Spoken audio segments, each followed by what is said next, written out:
Good evening, voters. Tonight we are going to take forward a conversation on a decision that has been taken by the government yesterday. It didn't get much spoken about, except in the northeast and in Jammu and Kashmir. Well, the voices here matter too, and so we are going to discuss this tonight. The centre has decided to withdraw AFSPA, which is the Armed Forces Special Powers Act, from Meghalaya, a state that has been relatively peaceful than some of its other neighbours. The centre has also decided to withdraw AFSPA from half the districts in Arunachal Pradesh where it was applicable. This has given renewed hope to those in Assam, in Nagaland, in Manipur, and to those far away in another part of our country, Jammu and Kashmir. So tonight, one more time, let's get our experts to speak about the current situation in these parts where this act, this controversial act, is applicable, in places which are believed to be conflict regions. And tonight we ask one more time, is India now ready to give up on AFSPA?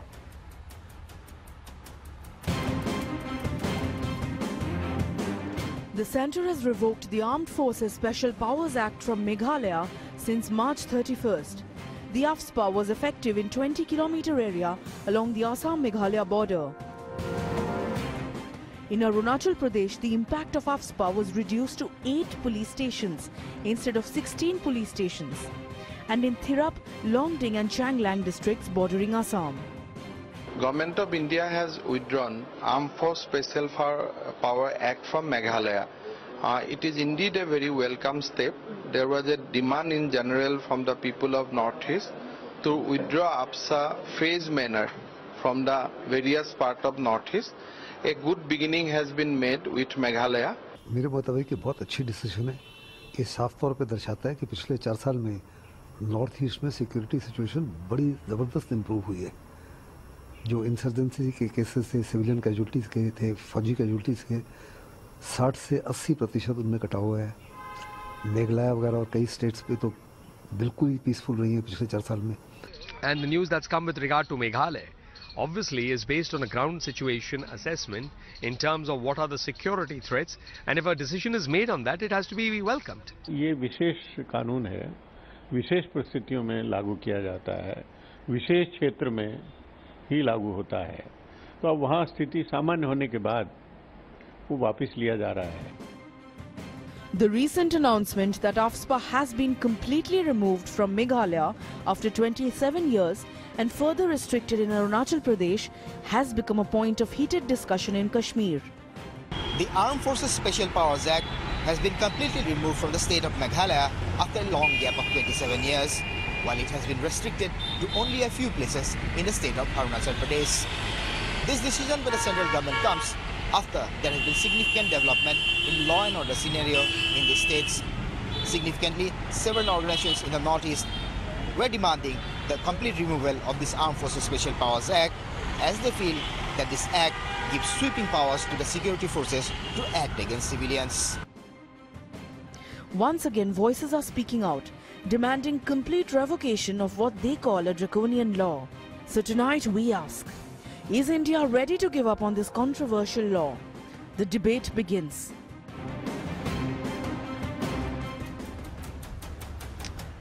Let's say good evening to our guests then. Joining us this evening, Maruf Raja, Strategic Affairs Expert and Consulting Editor to the Times Group.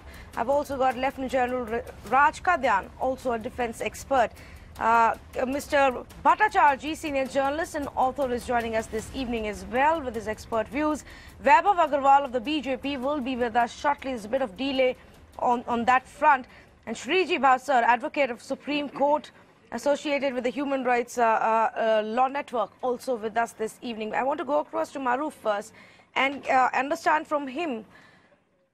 Maruf, do you believe that now is a time where we can actually look at doing away with AFSPA completely? There have been many voices, there have been many reports that have come out and spoken about 70 to 80% drop in insurgency incidents in the last few years. Well, you see, Tanvi, we must understand why and when the AFSA was put into place. The first such instance was in 1958 in the case of Nagaland, and that was the Armed Forces Special Powers Act for Naga Hills under Assam. And subsequently, it got enforced in Punjab. It stayed in Punjab, I think, for about 14 odd years. Yes. And this came into being in 1990 or thereabouts in the northeast, which became applicable for Assam and adjoining areas, which has now been removed in phases. It's not been removed overnight in Meghalaya. It was earlier removed for a 20-kilometer belt around Assam border, then reduced to a 10-kilometer belt around Assam border, and now even that has been removed. In the case of Jammu and Kashmir, about the same time it was enforced there. These are acts of parliament which were enforced after either the state government made it known to New Delhi that the law and order situation and the state of turmoil in the state was so badly out of hand that they could not control it with the local police forces. So they needed to put a much more powerful force into play to stabilize the situation. Or subsequently, amendments to it said that the central government could put the act into place wherever the central government thought that things were ungovernable or unmanageable. So a combination of that led to these acts. So wherever the insurgency figures are, manageable, and in the case of Meghalaya and in the general northeastern area, the figures have dropped down dramatically by about 85%. The killings of security personnel and civilians have also dropped down dramatically. The government does not want to, I'm not an apologist for the government, but no government wants to permanently put this law and this act in place because it comes in for a lot of criticism, not only within India, but by human rights lobbies abroad. Yes. But no military, and General Qadian will bear me out on this because he has a lot of experience of commanding troops in the Northeast. No military in the world, in a democratic system, can function without a certain amount of legal backing, because otherwise they come. A, soldiers are not conversant with the business of policing. B, soldiers come in for criticism for whatever they do, because nobody wants their agenda to be unsettled by having military forces in place, because those people who create chaos and confusion are the people who do not want the military to come and stabilize the situation. There are political gains to be made. And the third kind of criticism is that those who are in the business of criticism, the human rights lobbies and various other people who find it their business to criticize whatever is enforced. But we must understand that this law is both to protect the soldier and to bring a certain stability in a particular area which is in turmoil, right, so that the common man can go about their business. Now, the rightful criticism of that is that, people find this very restrictive, particularly in Jammu and Kashmir. It doesn't allow people to get on with their day-to-day life. But yes, the option for Delhi is that if you lift it, then it goes completely out of hand. So, Maruf, and to bring it back to normal, allow me this, more than a decade or more. Because I just want to break this down, and I know you're covering both aspects, but I just want to take it one by one. If it is possible to see it in isolation and speak about, without getting into the merits of the law right now, the act right now, if I can ask the question, if we believe that states in the northeast or even Jammu and Kashmir are at that place now with insurgency, that we can do away with this and for regular, rules and laws actually bring down the rest of the insurgency incidents. That's what I want to understand. Obviously, in Meghalaya, situation has improved significantly. We've not seen as many incidents. Manipur, the same cannot be said, but Tripura has given up on it. So I just want to understand if in our experts' view, we are at a situation, or are we still far, far away? Perhaps Jammu and Kashmir is still far away, Maruf, from even considering that. Would you agree? Yeah, absolutely, Tanvi. Absolutely, you're right. I mean, there is nobody's case that Jammu and Kashmir you can lift it because you lifted it in Meghalaya. There was a time between 2010 and 2016 when things were pretty stable in Jammu and Kashmir, but the political dispensation lost the opportunity, like they lost the opportunity in two other occasions over the last 27, 28 years when Jammu and Kashmir has seen insurgency. So, you have to be prepared the moment the situation stabilizes, that ask to lift it, not just keep asking to lift it at any given time whether it's stable or unstable. Now, in the case of the Northeast, there are parts of the Northeast where we continue to see a certain amount of, tension, a certain amount of attacks on the security forces. It was not too long ago that we had major ambushes on the security forces, and which led to our so-called cross-border strikes in Myanmar. And this has happened in the Modi government's case when special forces were used. So the fact is that there are parts which are stable, and where they are stable, they should be removed. There are parts which are still not stable, and it cannot be removed, or you accept the fact that let the army go back to the barracks, let the local police control the situation, and believe me, the politicians who ask for it will not be asking for it for too long after that, because their own lives will be threatened. Right now, they're basking in stability and making tall claims. Okay. And the stability has been brought together by the military, which needs an umbrella to function, and the Armed Forces Special Powers Act is that. Okay, Shriji Bhavsar, would you agree with what Maruf Raza has said? Your response, and then I would go across to General Khadyan. I'll start by first saying a few lines that since 1958, since the AFSPA has been constituted, 60 years down the line, AFSPA gives absolute impunity to the armed forces for the acts committed in the line of duty.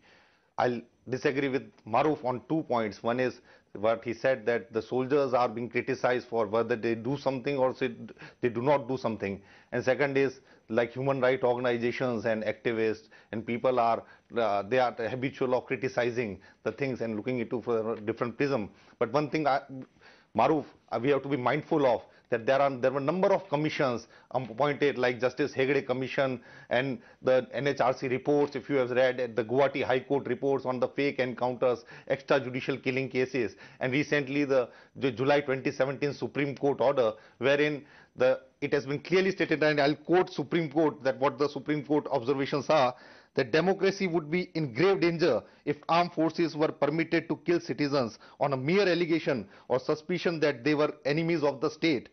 Further, Supreme Court says that it does not matter whether the victim was a common person or a militant or a terrorist, nor does it matter whether the aggressor was a common person or the state. The law is the same for both and is equally applicable to both. There are serious observations, findings made by commissions, different commissions at different time. 2004 Manorama case is an example. There are hundreds and thousands of cases. There were 1,528 cases which are well documented fake encounter cases, yes, and which were taking note of. And out of those cases, the Supreme Court had constituted SIT, and now registering in 57 FIRs against the forces, against the company, because these are all murders in cold blood.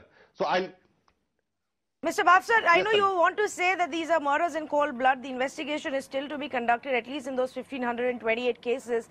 But because you're quoting that Supreme Court, order, the same order, Supreme Court also says there is no concept of absolute immunity from trial by a criminal court if an army man has committed an offense. That being said, can we still say that there are these, this is a special immunity which is given to the soldiers at all? Because post-2016, I think that concept is out of this act now. Yes, but can you tell me a single case wherein a person, a soldier or an officer of armed forces has been prosecuted and convicted for a rape or a murder in any cases, because these all are being tried by the same forces, and there is no civil inquiry or investigation. In the shield, on protected shield of AFSPA, the officers, the soldiers are free. There are cases, there are documented cases, I'm relying upon them, that there are cases wherein unarmed persons, civilians, minors, Manorama was 16 years old, brutally killed, raped, with number of bullets on her body. This is 2004 case, reopened in 2010. So the human rights records of the places wherein AFSPA is in there is very bad. Okay. And on the top of that, they are not allowing the UN reporter, the human rights organizations to pursue these cases. People are living under fear. Okay, Maruf, I'll come to you, but General Khadyan also wanted to respond to that, so let me go across to him and ask him, General Khadyan. Of course, the debate that has gone on for far too long is whether this act actually gets misused to the extent it gets, the atrocities, and Mr. Bhavsar has just laid out about those 1,528 cases where the Supreme Court has ordered an investigation. We haven't heard of anything after that, but do you believe that action is actually taken in many cases where there is something that's gone wrong? Tanvi, let me speak from experience. A soldier in the normal course is trained to operate under conditions of war. He is not trained in the civil law. He is not trained in dealing with a civil situation. Therefore, as a principle, no army in the world, and I emphasize the point, no army in the world gets involved in a civil situation without legal cover. And that legal cover is what the AFSPA provides. It is absolutely wrong to say it gives absolutely draconian powers to the soldiers. It does not. Soldiers still remains under the military law and also under the civil law. There is no equation between Northeast and J&K. The removal of AFSPA in Meghalaya and other parts of Arunachal Pradesh proves the point that the act is dynamic. It depends on the situation both in terms of timings and in terms of territory which it covers. J&K is not a normal insurgency that we experience in the Northeast. J&K is a proxy war sponsored and abetted by our friends across the border. Now let me quote the figures. He is quoting example, not a single soldier. I have been GOC Nagaland. One soldier was accused of murdering 2 civilians. We had the AFSPA in power.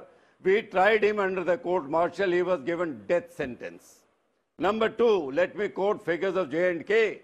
If you take the last 30 years or 28 years that this proxy war has been in operation from 1990, there have been 1,460 allegations of human rights violation. The army has investigated all, found 33 which were established, and 89 people were punished, including 34 officers. So it is a false propaganda to say that nobody is ever punished. That's absolutely wrong. But look at the exaggeration. Let me give you another example. There was a village, Poshpura, in 1993, a company of my regiment, 4 Razrif, was accused of raping up to 100 women in one night in a village. And they said all girls, all females from 13 to 80 years were raped. This matter was investigated by the deputy commissioner, then by the commissioner. But since there was still some protests, the army voluntarily asked the Press Council of India to do an independent inquiry. Their finding used very stinging terms against the allegations. They said these are fabricated, false. These have been made at the behest of militants or their mentors, either inside Kashmir or across the border. So the soldier, if the army lets the soldiers run amok, then army cannot run a disciplined force. Army is more interested in ensuring that the soldiers remain disciplined than anybody else.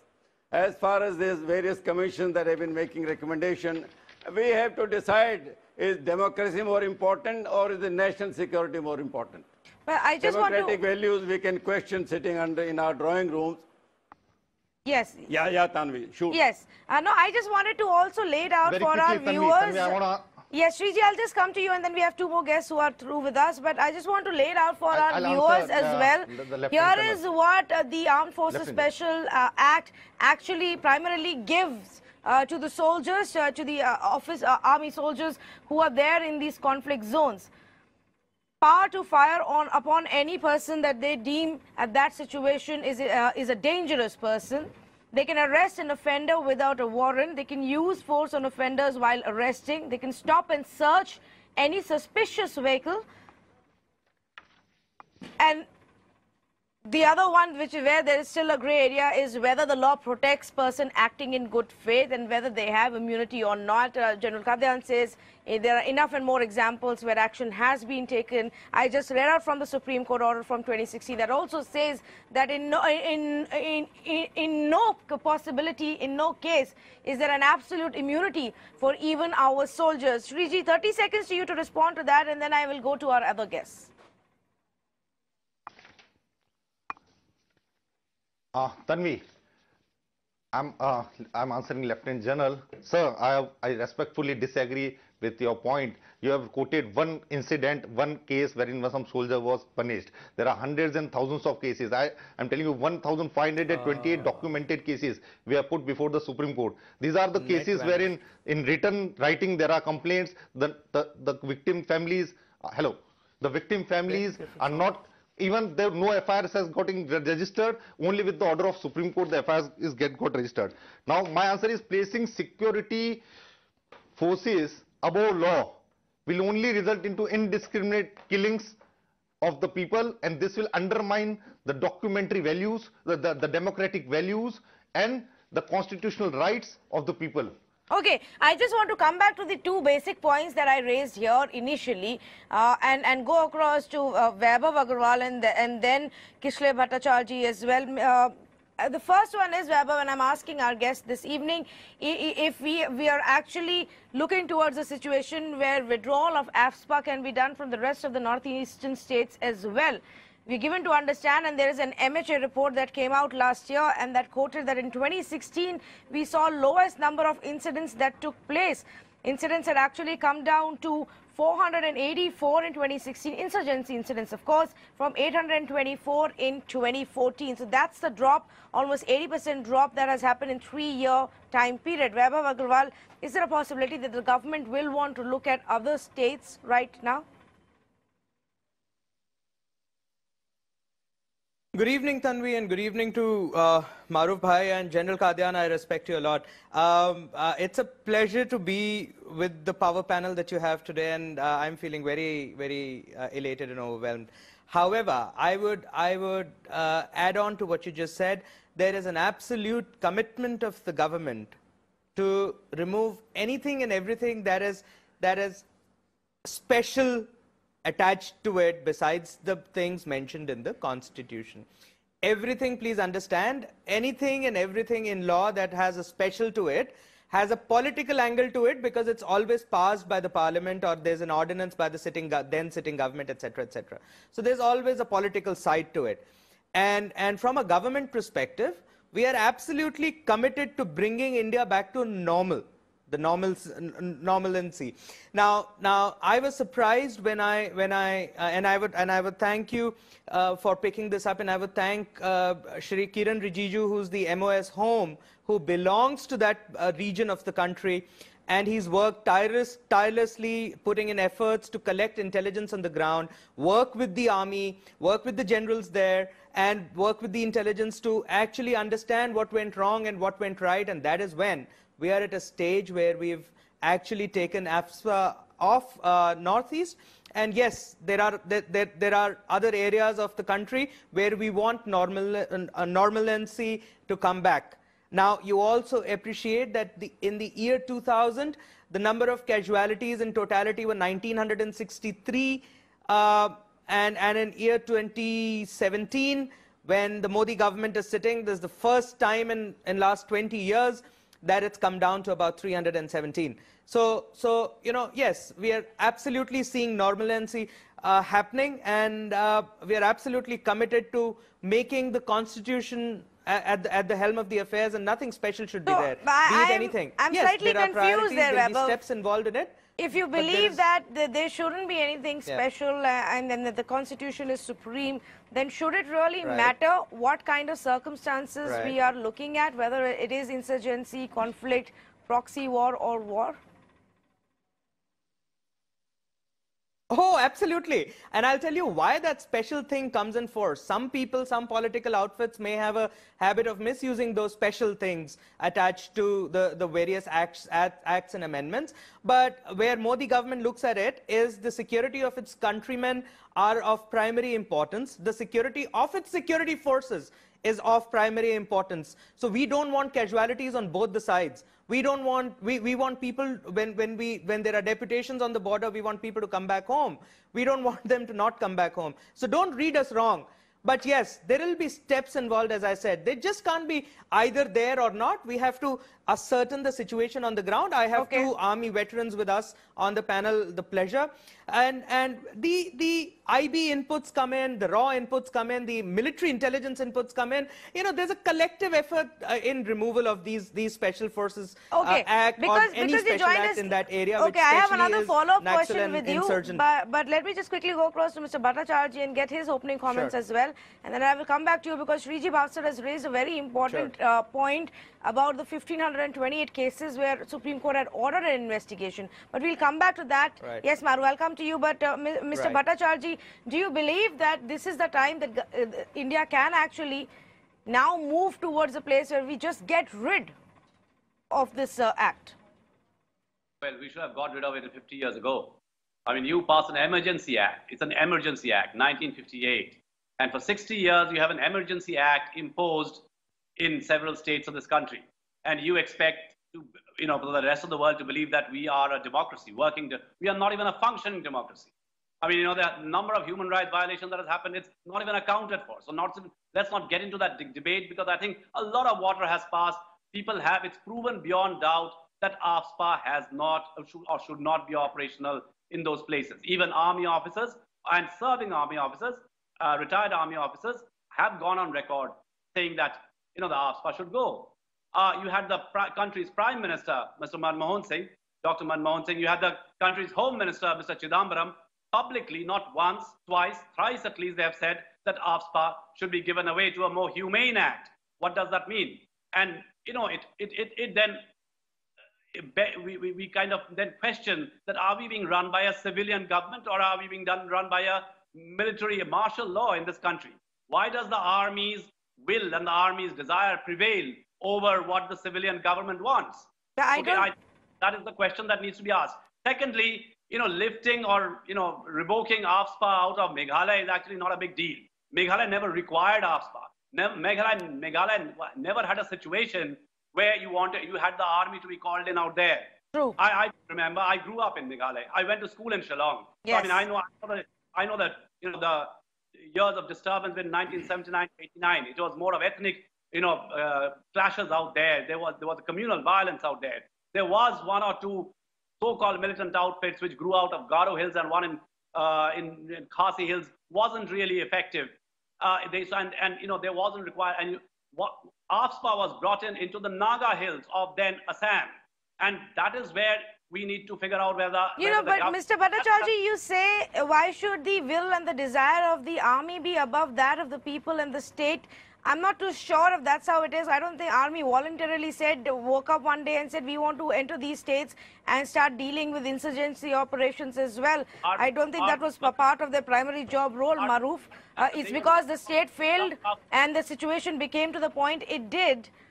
Army says that they will not operate without AFSPA, while an enabling act is required for the army to operate. If I may make my submission to that, and then Maruf can present his arguments as well. But, one of our panelists just read this out, Mr. Bhattacharjee. I want to read it out again and see if we can see it from a different way. When Supreme Court in 2016 said that the law is the same for both and is equally applicable to both, it does not matter whether the victim was a common person or a militant or a terrorist, and nor does it matter whether the aggressor was a common person or the state. If the law is the same, then don't even the soldiers have a right? Maruf. Right. I mean, they can shoot anyone based on suspicion. Is that the right that you give to only one agency? Right, Mr. Bhattacharjee. Let me take that point across to Maruf, and then you can respond. Yes, Tanvi, let me sort of respond to some of the points that have been raised by your guests. See, the point to understand is that when the Armed Forces Special Powers Act was first drafted, was in 58. India and the world was a very different place at that time. And there was no kind of media intervention of the scale that happens now. The exposés were limited. The access of human rights organizations and others to go to these areas were again limited. And therefore, it was deemed by Nehru's government as appropriate to put such an act together, because they all thought at that point of time, and I'm trying to revive the historical discussion that took place at that time, that this will only last for a few months or a few years and it will be back to honky-dory and normal.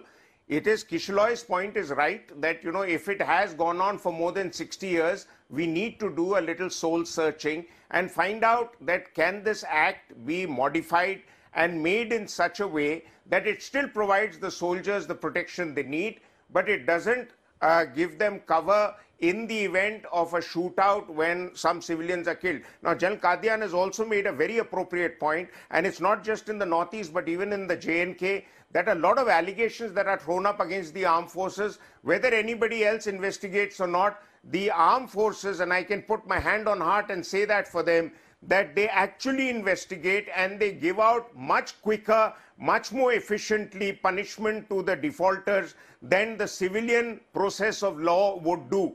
So please understand that nobody in the military volunteers and says, give me this act, I will go and sort out a particular state which is in turmoil. It is always the case that the political leadership asks the military to come in, and the military says, fine, we will come in provided you give us certain legal protection. Nowhere in the world, and I've done serious study on insurgencies all over the world, nowhere in the world insurgencies are tackled without the military getting the necessary legal cover. So please understand that India is not a one-off case. Now, people can bandy about with statistics and say our figures are worse than elsewhere in the world, and that is a subject of a separate debate. The second point, we must understand that it is not just this current government of Mr. Modi which is lifting the Armed Forces Special Powers Act. Whenever conditions in India have been conducive to lifting the act, as in the case in Punjab, which was lifted around 98 or so after 14 years of the insurgency in Punjab, when the situation becomes relatively normal, the government of the day lifts it. There was no BJP government at that time. I think it was a Congress government at that time that lifted the act. So yes, but Manu, you would also agree let other states become relatively normal. In Punjab, it went on for 14 years. I think in Tripura, it went on for a lot longer than that. We're talking about 20, 30 years of this law going on. And then can it be justified to say this is an unusual situation, or this is a dire situation or a conflict situation? No, but I would like to correct Maruf Bhai on that. Tanvi, the point I'm making... May I correct Maruf Bhai? Just a minute. I just want to... Just let me complete, sir. Sir, just let me complete. What I'm trying to say is that this act, when it is lifted, it is a combination of what the state governments and state police's recommendations are, and the central government's perceptions are based on inputs. Sure. And if it is decided that it's done, see, in the case of Meghalaya and even parts of Arunachal, where this act was imposed, it was because all our states in India have porous borders. And the spillover of the insurgent groups operating in Assam, initially it was limited to a scale of 20 kilometers from the state border, then it was brought down to 10 kilometers from the state. Now it's lifted completely because they don't see a spillover happening. So the fact is that in some parts, it is still not settled. Now, yes, this is always a case that there are certain abuses, and sometimes, and I've myself served in insurgency areas, sometimes soldiers do go over the top. But let me tell you, before the civilian law comes into place, their superior commanders hammer them to hell and get very, exemplary punishment meted out to them. It is unfortunate this is not publicized by the military organization, so everyone thinks that the military man is immune and he doesn't get any punishment. General Qadian wanted... The commanding officer, the brigade commander, the GOCs... Right. Let General Qadian, I'm sure he will authenticate what I'm saying. Yes, General Qadian. I fully support what Maruf has said. The AFSPA remains dynamic. It was removed from the Northeast itself first in Mizoram many years ago. It was removed in 2015 from Tripura. Now the situation is further improved. It is removed from Meghalaya and for most part of Arunachal, except the 3 districts that you mentioned earlier bordering Assam, and 8 police stations again bordering Assam. I'm sure as the situation improves, further removal of the AFSPA will take place. Yes. In J&K, the situation is not normal. Therefore, as of now, I don't see any possibility of diluting it. There was a question asked by the panelists, why can't the army operate in civil areas without the AFSPA? Why should the army operate in civil areas? Absolutely. It is the job of the civil police to maintain law and order. It is only, army is required only for the border against external aggression. If you want the army to be deployed in civil areas, you are accepting the fact that the situation is beyond the control of the local police. And also, there is no absolute immunity from prosecution. The provision says that prosecution can take place only on the sanction of the central government. That is based on the assumption that the local governments are normally under pressure of the militants and other local groups and might succumb to launching allegations. I gave the figure of 1,460 allegations. If the army was to be involved in the court cases in those 1,460 cases, then army will be doing only court work. So it is not practical. Let us look at the national security. Okay. Army man doesn't go there out of choice. He is sent there without his consent, against his will. Then you tell him that if you make a mistake, even in good faith, you will be hauled up in the court. Who will want to go and operate? Yes, that's a fair enough point. And I think this, I just want to go Tanvi, across to Weber. Tanvi, yes, Shriji, the point that you raised, I wanted some clarification from Weber, and I'll come back to you. And I don't know if Weber Agarwal can help. One clarification. Okay, go ahead. Yes, Mr. Afsar. On the part of the Maruf said that this act has been drawn from the colonial special armed forces special provisions ordinance 1942, which was used to quell Quit India movement. So I may clarify this was in the same way. This is now being used to silence the civil voices, the people, civil rights, to curb the civil rights the same way. So, okay. All right. Yeah, Maruf was talking about where this the law did come out from, and Shriji is clearly drawing a parallel from then to now. Weber Agarwal, I'm not too sure if you will be able to help us out here, but 2016 is when the Supreme Court said that there must be an investigation into those 1,528 odd cases. When will we see, you know, those cases, progress in those cases, investigation being done and some justice being done? Well, with all due respects to the Supreme Court, we as a government welcome the indication that there are some 1,500 odd cases of appearing to be malpractices, and I'm sure there would be an investigation that will happen. But before we get to that, let's look at the peace situation that we're trying to maintain here. And before we get to that, let's look at why and when and how the AFSA, Armed Forces Special Powers Act 1958 kicks in. No, we already covered that. We already covered that. I'm sorry, I will just interrupt you there because we did cover that. Haven't. You joined us slightly late on the show. The technical part of it is. But I want to come back to the point that I raised, because that too is essential. It has been 2 years, and if there is indeed even one of those 1,528 cases where something wrong may have happened, let me have a clarification. Then there must be justice done. Here, Tanvi. Out of 1,528 cases, Tanvi, out of 1,528 cases which were documented, perspective, let's look at it. Supreme Court. 57 sample cases. Supreme Court has ordered to register an FIR in 57 cases for now, wherein the judicial the commission inquiry report is there, wherein the NHRC reports are there, wherein Guwahati High Court states that these are more than prima facie cases for fake encounter. Tanvi, can I come in whenever you allow me to? Yes, go ahead, please, Mr. Bhattacharjee. Go ahead. Well, I just want to ask Bhav, since he is the representative of the ruling party, that if he knows the facts, AFSPA was imposed in the Naga Hills in 1958 before it went to any other state. Now, your government, with Mr. Modi, with great fanfare in 2016, 2 years ago, signed the framework agreement with the Nagas, right? So I'm presuming that under the agreement, which was also, overseen by R.N. Ravi, who was the special director of the Intelligence Bureau, and who publicly, not once, but several times, at least 12 times, has written against the AFSPA and overlooked this entire agreement. We don't know what is there is no transparency about the agreement, but assuming that Mr. Modi is the Prime Minister of the country and he will look into the interests of this country and of the national interest, I would like to know from you, why is AFSPA still, operational in Nagaland? Yes, I actually wanted to ask that question as well, especially after Modi government has claimed that they've struck that's exactly what I want to answer. Go ahead, yes.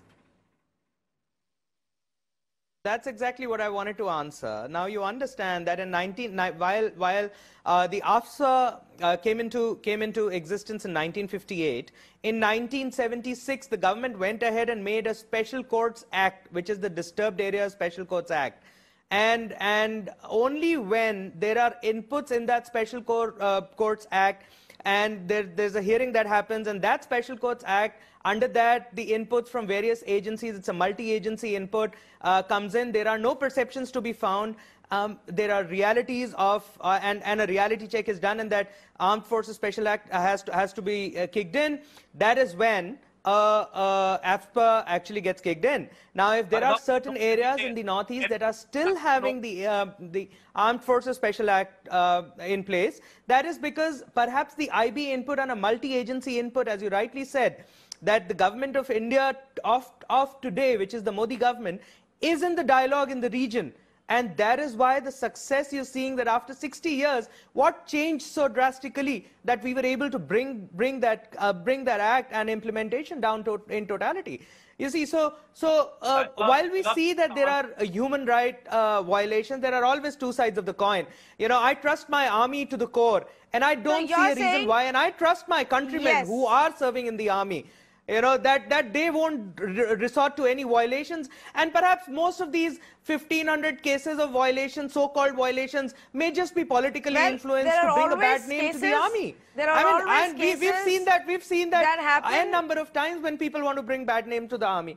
So Vaibhav, let's people not have their own interest. Coming back to the aspect, I think Mr. Bhattacharya was trying to respond to what you're saying.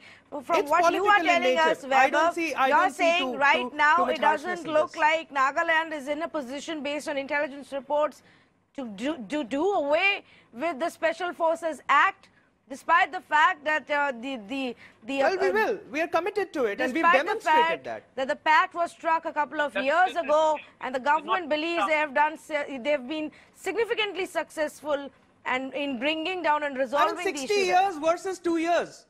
Mr. Bhattacharya. 60 years, comparing that to 2 years of hard work and on-ground dialogue with the different tribes there and the tribal leaders. And Mr. Bhattacharya will know about what I'm talking about. I'm not saying that at all. I'm just trying to understand what you said. There are tribal chiefs that are there. Yes, let Mr. Bhattacharya make his point, please. And I have viewers on the phone line as well. Yeah. If you know the lay of the land, and I'm presuming that they know the lay of the land of the Northeast, right? So in the Arunachal Pradesh, Tirap and Changlang has still imposed. So don't say Arunachal is gone. Only a couple of districts of Arunachal. So there's no implementation or no great work that you've done. Well, and there's a beginning, right? Listen to me. Meghalaya never required... There is beginning. Meghalaya never required... Let's appreciate the beginning. The moment you took over charge of Meghalaya as a coalition partner, and you are in charge in Arunachal Pradesh, suddenly you felt that these two states have become peaceful. Well, Maruf explained to you that earlier... Well, you see, it's right in front of you, isn't it? So Meghalaya never required AFSPA to begin with. You should have removed AFSPA from Meghalaya long back. The point is, I'm saying that your Prime Minister signed a... Well, that's an assessment that the government is in the process of doing. Vaibhav, learn to listen to others. Your Prime Minister signed a historic treaty in Nagaland. It's important for the rest of the country, for us and for Nagaland to know what are the clauses of that treaty. What is that treaty all about to begin with, and why, and how long? It is the government. It is the way. Can you tell us? Can you give us a timeline of when you are going to tell the nation of what the treaty is all about, and when AFSPA is going to be lifted from Nagaland? If everything seems to be fine. Mr. Bhattacharya, with all due respects, with all due respects to you and the media, I won't run a trial of my government on the media.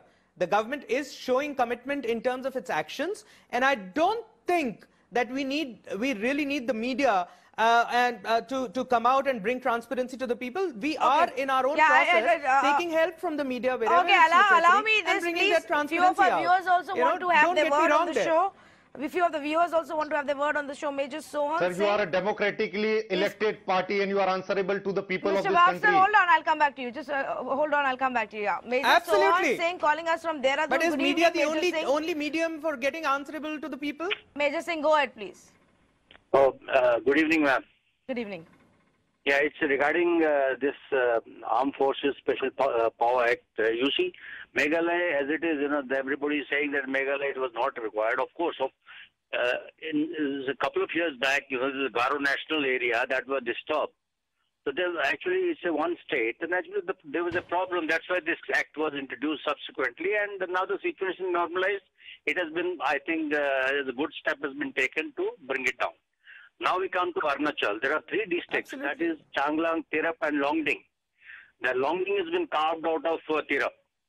Now these three districts are disturbed, and it's not very frequently the cases of the clashes take place, but of course they keep taking place, and naturally it disturbs the law and order. That's why it has not been lifted from there. Now we come to since that particular portion is hugging the part of Nagaland, NSC and IM has already been put in a very standstill position after the pact which was signed with them by the government of India. Now the NSC and K, that is the Khaflan group, was broken into two parts. One part operates from the Burma side, another operates from the Indian side. Now these people, they come and start creating problems and all, and it naturally causes a lot of disturbance to the people, and the law and order disturbed. That is why in the Nagaland it still requires to be active out there. Major Sir, and J&K, of course, it is understood that the things are not going to normalize that easily. It has to continue. Yes, and like General Kadyan pointed out, that J&K is a very different situation where it's literally a proxy war that is being waged by our neighbor and less to do with the internal elements. Mr. Pramod Kumar, I believe, is on the phone line from Patna. Good evening, Mr. Kumar. Good evening. With due regard to the panelists, experts, my view with regard to the withdrawal of AFSPA is that I see as a citizen of India a legacy of carrot and stick policy being carried on, which is not in the right direction. I see a solution of all this in the new communication system, which renders heart to heart, because this is something which is downing the morale of the armed forces, and I'm against the use of armed forces in maintaining internal law and order. It should be meant for the external aggression. Absolutely. Absolutely. Mr. Pramod Kumar, thank you for sharing your views. General Kadyan and then Shriji Bhavsar also wanted to come in.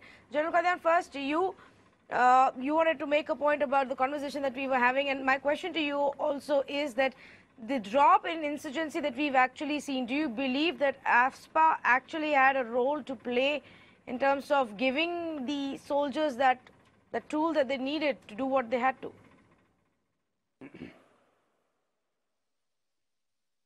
Yes, I have mentioned earlier, let me repeat some of the points. AFSPA remains a dynamic act. It will be removed from the areas where it is no longer required. First, the state government has to recommend that the area is no longer disturbed. One of the prerequisites of imposing this act is that the area must be declared disturbed. In most cases, the state government has been given the authority, particularly in the northeast, except Nagaland and Assam. But in J&K, the authority is with the center. Therefore, center has to decide if the area is no longer disturbed. Then I take it that the army is no longer required in the internal areas, in the interior.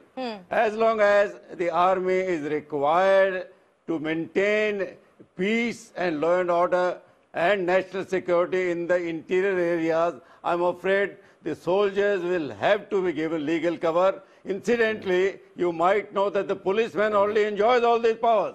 He can arrest without warrant, he can search, he can even use force. Yes. So same powers are given to the soldiers. What is the big deal? As far as the Nagaland is concerned, ceasefires used to come and go. The first ceasefire came in 64, then in 75. The present ceasefire, which is still holding, came on 1st August 97. But the Nagas, when the negotiations started, the demands were intractable. They wanted Naga Limb, which is Greater Nagaland, which includes part of Manipur, part of Arunachal, even part of Burma. So no government can meet those demands. Gradually, when the time passes, the demands get diluted. The old die-hard leadership passes away. One leader has already died. Once the situation is normal, the state government and the intelligence agencies come back to the center that now the situation is normal. It may be removed. It will be done so for Nagaland also if the situation remains normal. But it is not the history doesn't run by full stops. That all right, now there is a ceasefire, so remove the act. No. One has to watch the situation. The totality view has to be taken by input from various agencies. Security agency, intelligence, the state government and the others. Then only center takes a view. Same thing will happen in J&K. Moment the situation improves, I'm sure the act will be reviewed. Okay, Mr. Bhavsar wanted to make a point and then we will go across to Maru for last comments. Yes, Shriji, go ahead please. I have a question for Maruf, General Qadian and Mr. Agarwal. As Mr. Agarwal is patting his own back and saying that in 2 years they have drastically changed the situation. Now, the act for the protection, gives the protection to the officer, to the soldier in uniform from the act committed in the line of duty. Now, can you please tell us, sir, that whether the rape, whether the murders in cold blood, custodial killings, all are falling in line in duty? If you are accepting it, fine. And can you acknowledge that the plight of the victim families who are with the fake encounter cases, the extrajudicial killings, and the people who are... Mr. Bhavsar, I know that was a point of a debate several years ago, but I think that almost everybody now agrees that no one has immunity to that. And so technically post 2016 that should change. We should hold the government accountable, sure, for bringing justice in those cases. Don't you agree? Can Mr. Agarwal tell us that in 2 years has he? Can in 2 years how many FIRs have got registered? How many concerns of victims have been addressed? Yeah. If I quote that what the center states in the court, I can quote that what in the line of duty line that you're quoting is not just applicable to AFSPA and the soldiers working under AFSPA. They are also implemented on the regular police work that happens on ground. Whenever there's an on-duty officer. Okay, Maruf, please, Maruf, do you believe that there is to be a commitment also to bring in, to investigate fairly those cases so that this entire debate is also then put to rest? You agree that perhaps there have to be some changes so that the power doesn't get misused? So the thing is that we are arguing on the point that we are arguing, Tanvi, we are arguing on the point that why it is necessary. He's responding to your point. Are we arguing? He's responding to your point. Yes. Just listen out. No, my point I have not made. Yeah, Maruf. Tanvi, can I just respond to a point which was rather vigorously made by the guest just now? Yes, go ahead, please. The fact that, our rapes and cold-blooded murders are part of line of duty? Certainly not. Yeah. And I'm also ashamed, sir, that you as an Indian citizen have such disregard for your military, which has been generally doing a pretty good job in keeping the unstable areas of the country in a kind of relative stability where at least life goes on. So let me tell you that, sir, let me answer. Now you've had your say. You've had your say. Now let me have mine. Let me have mine. Where is your proof that the soldiers have conducted rape and cold-blooded murder? These are allegations. These are allegations. What is Manorma doing? Manorma case. Because you have a vested agenda. You have Maruf, you cannot silence me by doing this. You cannot show the military in poor light. No, there is no agenda. Your industry. Okay, my apologies. I will have to interrupt you, gentlemen. Here. My apologies. I will have to interrupt you, gentlemen. But I'm completely out of time. Maruf, I'm sorry. I'm completely out of time. I will have to wrap this out. Thank you so much to all of you for joining us. And I will have to interrupt in such a crude way because we're way over time right now. I just want to reiterate what the Supreme Court said. It does not matter whether the victim was a common person or a militant or a terrorist, nor does it matter whether the aggressor was a common person or the state. The law is the same for both and is equally applicable to both. This is the requirement of a democracy and the requirement of preservation of the rule of law and the preservation of individual liberties. And that, viewers, works both ways, including our soldiers who too have a right to defend themselves. Remember, it is because the states have successively failed that our army is even situated in these states doing the job that nobody else was able to do. You and I sitting here cannot decide whether in those situations what powers a soldier should be given or not to crack down on violence, on insurgency, on terrorism. That doesn't mean that they're given the long rope when it comes to any other kind of atrocities.